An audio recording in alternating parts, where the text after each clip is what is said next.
नमस्कार, मैं हूं कुंदन जम्यार। स्वागत है आपका हमारे खास शो में। इस शो में हम आपको ऐसी खबरों से रूबरू कराएंगे जिनका सरोकार सीधे आपसे है, जिनसे कोई सियासत जुड़ी हुई नहीं है, कोई क्राइम नहीं, सिनेमाई खबरें नहीं, बल्कि वो खबरें जिनका असर सीधे आपके जीवन पर पड़ता है। ऐसी खबरें जिनका जानना आपके लिए बेहद जरूरी भी है और फायदेमंद भी। तो चलिए शुरुआत करते हैं इस खास शो की।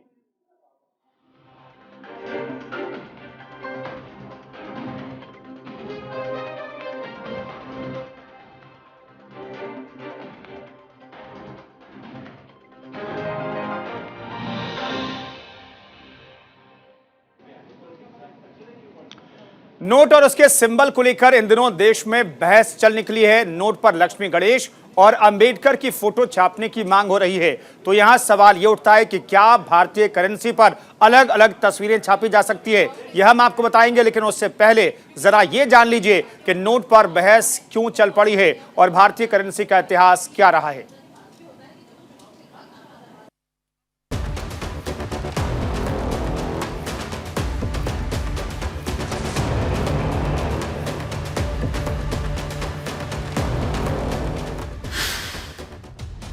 आम आदमी पार्टी के मुखिया अरविंद केजरीवाल ने भारतीय नोट पर लक्ष्मी और गणेश की फोटो लगाने की बात कहकर सियासी पारा चढ़ा दिया है।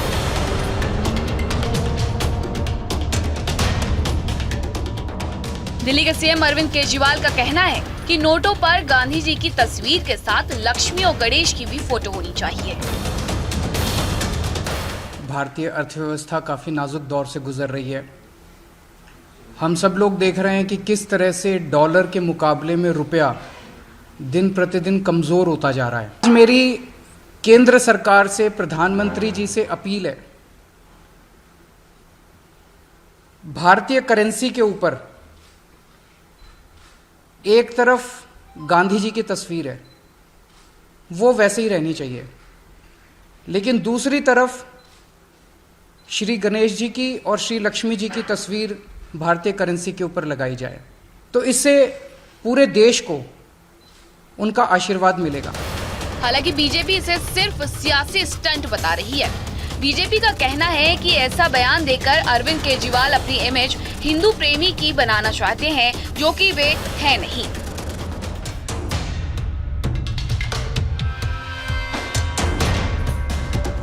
किस प्रकार से यू टर्न किया जाता है, आज ये हमारे सामने पूर्णतः उतर के आ रहा है। आप सोचिए, वही अरविंद केजरीवाल जो थोड़े दिन पहले प्रेस कॉन्फ्रेंस करके कह रहे थे कि अगर गलती से आपने दिवाली मना लिया तो आपको जेल में डाला जाएगा, आज वो अचानक लक्ष्मी जी और गणेश जी के विषय में बोलते हुए पाए जा रहे हैं।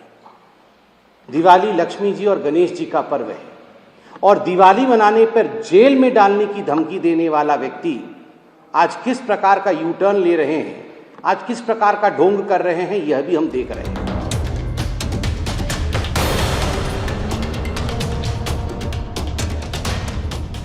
लेकिन ये खबर दिखाने का हमारा उद्देश्य आपको इस मुद्दे से जुड़ी राजनीति समझाना नहीं है। हम आपको भारतीय करेंसी और नोट बदलने की जानकारी दे रहे हैं। भारतीय करेंसी का बड़ा शानदार इतिहास रहा है। तो आइए आपको बताते हैं भारतीय करेंसी अपने वर्तमान स्वरूप तक कैसे पहुंची। लेकिन उससे पहले भी ये जानिए कि रुपया शब्द कहां से आया। रुपया शब्द संस्कृत के रूप्यकम से आया है। इसका मतलब होता है चांदी का सिक्का। रुपया शब्द का प्रयोग सबसे पहले शेर शाह सूरी ने किया था। शेर शाह सूरी ने अपने शासनकाल में जो रुपया चलाया वो चांदी का सिक्का था। ये मुगल काल, मराठा साम्राज्य और ब्रिटिश काल में भी इस्तेमाल होता रहा। आइए अब आपको भारतीय नोट का सफर भी बताते हैं। 30 नवंबर 1917 को 1 रुपए का नोट जारी किया गया था। 1 रुपए के नोट को 1 जनवरी 1926 को बंद कर दिया था। 1 अप्रैल 1935 में देश में रिजर्व बैंक की स्थापना हुई थी। जनवरी 1938 में रिजर्व बैंक ने 5 रुपए का पहला नोट जारी किया था। जनवरी 1938 में 10 रुपए, 100 रुपए, 1000 रुपए और 10,000 रुपए के नोट जारी किए गए थे। अगस्त 1940 में 1 रुपए के नोट को फिर से शुरू किया गया। मार्च 1943 में 2 रुपए का नोट शुरू किया गया था। 1967 में नोट के आकार को कम किया गया। इसके 13 साल बाद 1980 में सिंबल्स के साथ एक नया नोट जारी किया गया। बढ़ती इकोनॉमी और परचेजिंग पावर में कमी के चलते अक्टूबर 1987 में 500 रुपए का नोट शुरू किया गया। साल 1996 में महात्मा गांधी सीरीज के 10 से 500 रुपए तक के नोट शुरू किए गए। इन नोटों ने लॉ एंड कैपिटल सीरीज के नोटों की जगह ली। नए नोटों में watermark, window, security thread, latent image और दृष्टिहीन लोगों के लिए खास फीचर शुरू किए गए। साल 2009 में 5 रुपए के नोट की फिर से छपाई शुरू हुई। ये तो हो गई नोटों की कहानी। अब आइए आपको सिक्कों का सफर भी बताते हैं। आजादी के बाद 1950 में 1 पैसा, 1 आना और 2 आना 1 रुपए मूल्य के सिक्के जारी किए गए। 1957 से 67 में एल्यूमिनियम के 1, 2, 3, 5 और 10 पैसे के सिक्के शुरू किए गए। 1988 में स्टेनलेस स्टील के 10 पैसे, 25 पैसे और 50 पैसे के सिक्के शुरू किए गए। 1992 में 1 रुपए और 5 रुपए के स्टील के सिक्के शुरू किए गए। 2005 से लेकर 8 में 50 पैसे, 1 रुपए और 2 रुपए के स्टेनलेस स्टील के नए सिक्के जारी किए गए। जुलाई 2010 में रुपए के नए सिंबल को आधिकारिक रूप से स्वीकार किया गया। हमने आपको रुपए की कहानी बताई, नोटों का सफर बताया, सिक्कों का सफर बताया। अब आइए आपको नोटबंदी के बारे में बता देते हैं। तो आइए जरा जानते हैं कि देश में कब कब नोटबंदी हुई, यानी कब कब नोट बदले गए।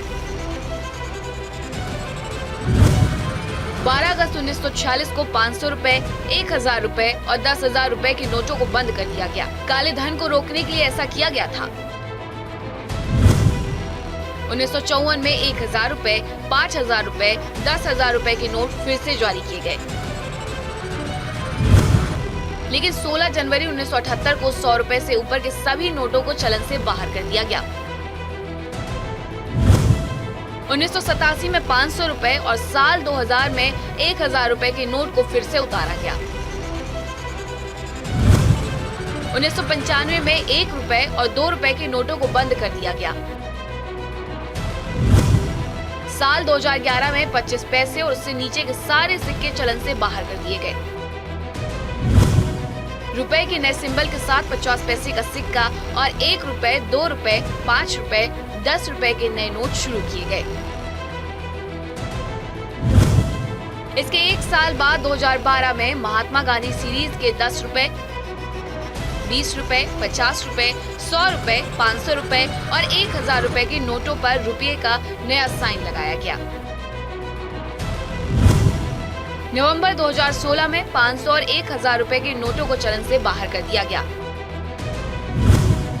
इसके बाद 500 रुपए के नए नोट और 2000 रुपए का नोट शुरू किया गया। बाद में 200 रुपए के नोट भी शुरू किए गए। तो ये भी भारतीय नोट और सिक्कों की अभी तक की पूरी कहानी है। अब अगर अरविंद केजरीवाल की सलाह मानकर नोटों पर लक्ष्मी और गणेश की फोटो लगा दी जाती है तो नोटों में बदलाव की फेहरिस्त थोड़ी और लंबी हो जाएगी। हालांकि अभी दूर दूर तक ऐसा होता दिखता नहीं है।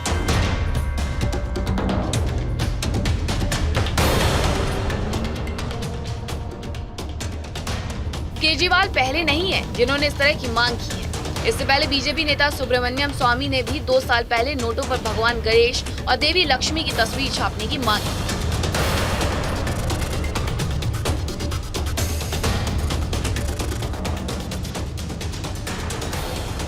उस समय स्वामी ने कहा था कि अर्थव्यवस्था सुधारने के लिए धन की देवी लक्ष्मी की तस्वीर छापनी चाहिए। नोटों पर गांधी जी की तस्वीर को लेकर अक्सर सवाल उठते रहे हैं।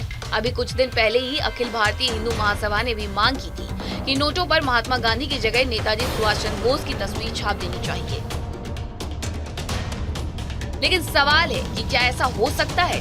इसका सीधा सा जवाब है नहीं। महात्मा गांधी की तस्वीर लगाने का फैसला ही इसलिए लिया गया था क्योंकि उनकी स्वीकार्यता पूरे देश में। माना जाता है कि गांधी जी की बजाय दूसरे किसी महापुरुष की तस्वीर को छापा जाता तो इससे विवाद और विरोध हो सकता था।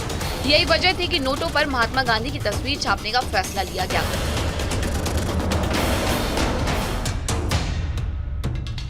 Bureau report, news India.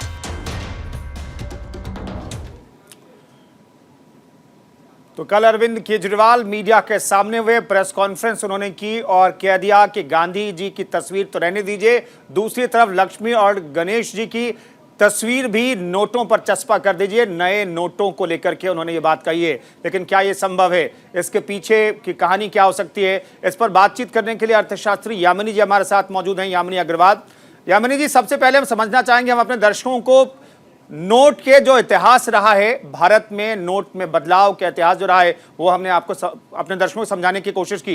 लेकिन क्या यह संभव है कि जो इंडोनेशिया में 10 साल के लिए गणेश जी की तस्वीर लगाई गई, वो भारत में गणेश और लक्ष्मी जी की तस्वीर चस्पा की जा सकती है क्या? जी देखिए, आमतौर पे देखा गया है कि भारत में जो नोट बने हैं और जो नोटों की जो छपाई हुई है, उसमें हमने आमतौर पे किसी भी गॉड या गॉडेस की तस्वीर नहीं देखी है। भारत एक सेक्युलर देश है और उसने काफी हद तक देखा है कि ऐसे मान्यता की जो है फोटोग्राफ लगाई जाए जिसमें ज्यादा से ज्यादा स्वीकृति हो और कोई भी कॉन्फ्लिक्ट ना आए या कोई भी विवाद ना आए। ज्यादातर कॉइन्स के अंदर देखा गया है कॉमेमोरेट करने के लिए कुछ चीजें की जाती हैं जिसके लिए कॉइन्स निकलते हैं। उसमें बहुत सारे महान पुरुषों की या किसी एक पर्टिकुलर वर्ग को जो है कोशिश की जाती है कि उनको महत्व देते हुए उनके नाम पे कॉइन्स को कमेमोरेट करें। पर हमने नोटों में ये प्रक्रिया नहीं देखी है। ये भी अगर इस प्रक्रिया को लाना है तो इसके लिए पूरा एक प्रोसीजर होता है जिसके तहत जो है रिजर्व बैंक ऑफ इंडिया वो प्रोसीजर फॉलो करता है और उसके लिए जब वो स्वीकृति देता है तब जाकर के ऐसे नोट छप सकते हैं। बिल्कुल, अगर देखा जाए तो अरविंद केजरीवाल जो कह रहे हैं या फिर सुब्रमण्यम स्वामी ने जो पहले कहा था और अब कई नेताओं महापुरुषों कि तस्वीर छापने की जो वकालत हो रही है वो राजनीति से प्रेरित है, कहीं से भी वो तर्क संगत नहीं दिखाई देता है। यामिनी जी, हमें बताइए कि गांधी जी की तस्वीर 1996 में शायद शामिल की गई, तस्वीर छापी गई नोटों पर, और इसलिए उनकी तस्वीर हुई क्योंकि वो पूरे देश में स्वीकार हैं, उनके खिलाफ कोई नहीं जा सकता, वो पूरे देश में स्वीकार हैं, इसलिए उनकी तस्वीर है। जी बिल्कुल, ऐसा ही मान्यता है कि जी Gandhi ji father of nation है और उनकी जो तस्वीर है जब वो नोटों पे छपती है और लोग उसे जो है नोटों को इस्तेमाल करते हैं तो वो उसे ज़्यादा स्वीकारते हैं और उसको उसकी तरफ और रिस्पेक्ट से देखते हैं। जब हमने देखा कि नोटों पे कोई भी तस्वीर छापने की बात आती है तो कोशिश यही की जाती है कि उसे जो हमारा देश का कॉन्स्टिट्यूशन है उसके हिसाब से वो एक सेक्युलर नेशन की तरह नजर आए और जो ओवरऑल अर्थव्यवस्था को सुदृढ़ करते हुए, कॉन्फिडेंस डालते हुए वो तस्वीरें डालें। यामिनी जी, एक और चीज जानना चाहेंगे, कल अरविंद केजरीवाल सामने आए मीडिया के, उन्होंने इंडोनेशिया का उदाहरण दिया जहां पर 2 से 2.5% के आसपास हिंदू रहते हैं और 1998 में जब विश्व की इकॉनमी नीचे जा रही थी और तमाम देशों का जो रुपया है, जो करेंसी है, वो नीचे जा रही थी, तब वहां पर 20,000 के नोट में भगवान गणेश की तस्वीर जो है दाहिनी तरफ छापी गई। वहां के शिक्षा मंत्री जो कि एक स्वतंत्रता संग्राम सेनानी थे, बाद में शिक्षा के क्षेत्र में उन्होंने काम किया, उनकी तस्वीर के साथ गणेश जी की तस्वीर छापी गई। 12 साल शायद मुझे लगता है कि 2010 तक वो करेंसी रही। मैं ये जानना चाहता हूं, ये तमाम चीजें करके वहां पर कहा गया कि जब गणेश जी की तस्वीर छापी गई तो वहां की करेंसी ऊपर आ गई, यानी कि उसकी स्थिति मजबूत हो गई। क्या यह सिर्फ एक कोइंसिडेंस था या फिर आपको अर्थव्यवस्था को मजबूत करना है तो वाकई में अर्थव्यवस्था को मजबूत करने वाले स्टेप उठाने पड़ेंगे, सिर्फ लक्ष्मी और गणेश जी की तस्वीर छापने से कुछ नहीं होने वाला। जी देखिए, अगर अर्थव्यवस्था को मजबूत करना है उसके लिए काम जरूरी है और बहुत ही एक सुदृढ़ तरीके से जो सरकार है वो कार्य कर रही है। बहुत सारे रिफॉर्म्स लाए गए हैं, financial inclusion, digitalization, welfare schemes, जहाँ पे सामाजिक परिप्रेक्ष्य में बहुत सारे पीएम सम्मान किसान योजना है, आयुष्मान योजना है और बहुत सारी योजनाएं, उज्ज्वला योजना है जैसी योजनाएं आई हैं। अगर आप भारत का अर्थव्यवस्था देखें तो वो अभी सबसे ज्यादा दृढ़ मजबूत व्यवस्था में मानी जाती है, जिसका ग्रोथ रेट 7% से ऊपर माना जाता है आगे आने वाले सालों में। ये भी देखा गया है कि जहाँ पे संसार भर में मंदी है, ये एक ऐसा देश है जो सुदृढ़ बन करके एक्सपेंशन फेज में है।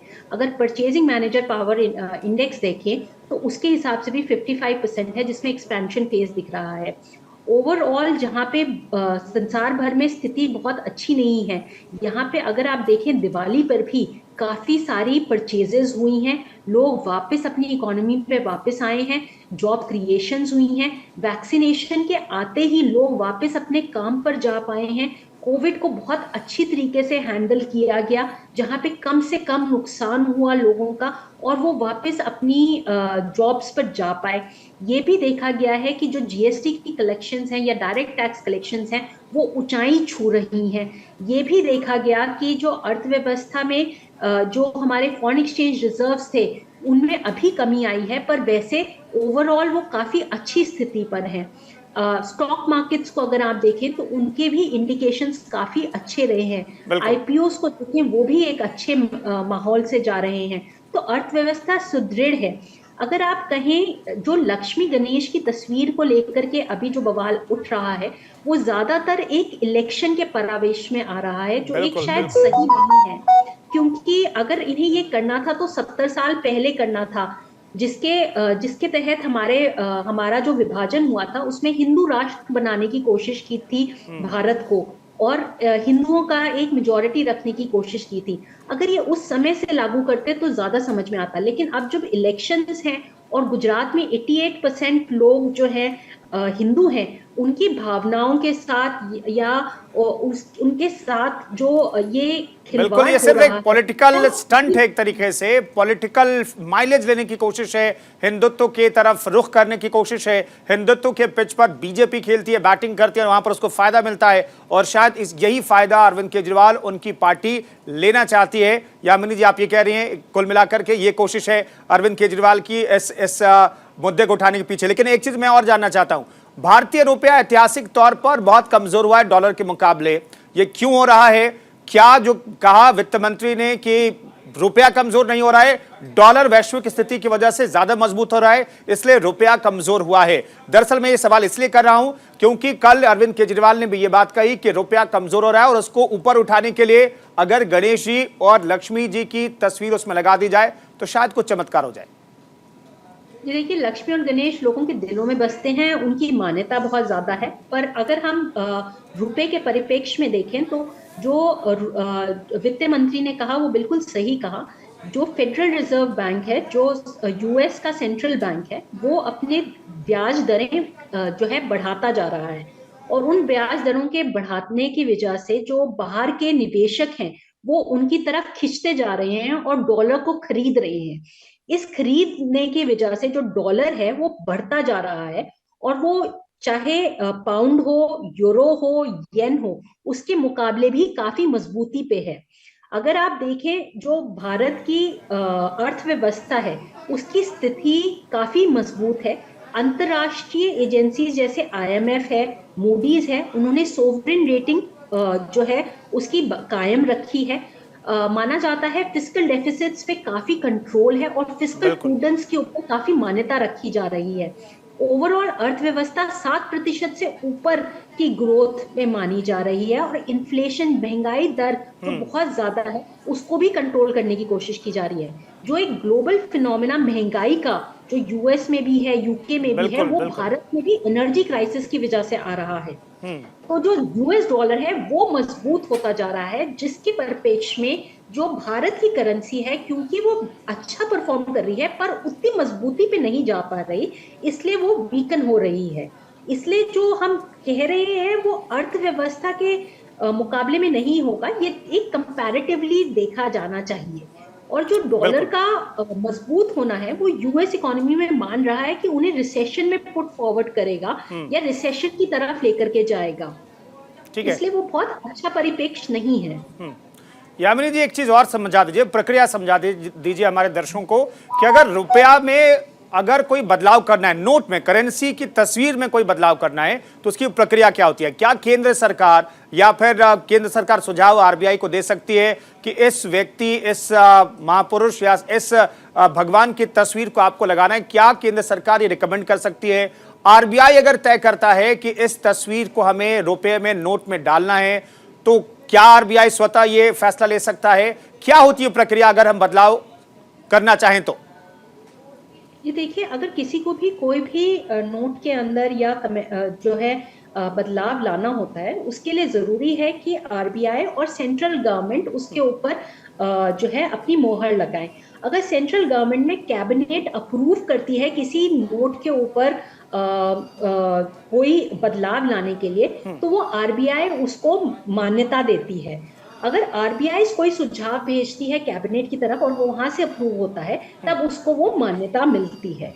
ये प्रक्रिया रहती है। अगर अरविंद केजरीवाल या सुब्रमण्यम स्वामी या कोई भी व्यक्ति कोई भी नोट में या किसी भी चीज में बदलाव लाना चाहते हैं, तो जरूरी बात यह है कि वो एक प्रॉपर प्रोसीजर से आरबीआई के जो है अधिकारी उसको डिस्कस करें, उसको डिबेट करें और फिर उसको अप्रूवल प्रोसीजर्स की तरफ लेकर के जाएं। जैसे अगर आप देखें, रुपए का सिंबल आया था तो उसके लिए रिकमेंडेशंस मांगी गई थी और फिर उनको इम्प्लीमेंट किया गया था। जी, बहुत बहुत शुक्रिया यामिनी जी। यामिनी अग्रवाल अर्थशास्त्री हमारे साथ जुड़ी और उन्होंने रुपए में, करेंसी में बदलाव की प्रक्रिया को भी हमें समझाया।